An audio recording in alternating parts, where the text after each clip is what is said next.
लोगों ने तो पता नहीं किसको किसको वली बना लिया है, कैसे कैसे बाबाओं के पीछे ये घूम रहे हैं। वो ऐसे बाबा जिनके नमाज का कोई ठिकाना नहीं, दिन भर कव्वाली में बैठे रहते, नमाज के बारे में पूछो तो कहेंगे मक्का में पढ़ते हैं, मदीने में पढ़ते हैं।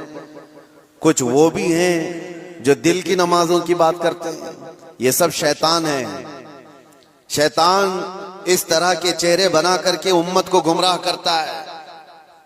हमारे इलाके में एक मुरीद साहब आए हुए थे काफी साल पहले, किसी पीर साहब के। उन्होंने कहा था कि हमारे पीर साहब की नमाज अल्लाह ने माफ कर दिया है। मैंने पूछा था कि क्यों? कहा इतना तकवा हो गया, इतनी इबादत किए हैं कि उनको अब ये जाहिरी नमाज की जरूरत नहीं है, वो बातिनी नमाज पढ़ते हैं। मैंने उनको एक स्प्रे मारा था, वो अभी तक आए नहीं वापस। कहा शरीयत में 4 लोगों पर नमाज माफ है, 4 लोगों पर नमाज माफ है। नाबालिग बच्चा हो तो नमाज माफ है, भी मतलब उस पर नमाज फर्ज ही नहीं है। दूसरे पागल हो, दिमागी नहीं है, तो भी नमाज माफ है।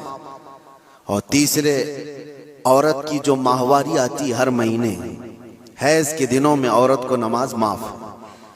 चौथे बच्चे की विलादत हो जाए औरत, उसके बाद उसको निफास जो आता है वो 40 दिन तक भी हो सकता है मैक्सिमम, उतने दिन औरत को नमाज माफ है। ये 4 लोग हैं जिनको नमाज माफ है।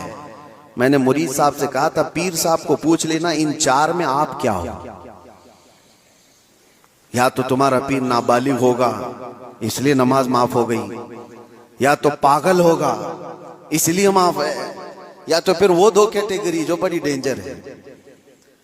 पूछ लेना मेरे अजीजों, गौसे पाक पर नमाज माफ नहीं हुई।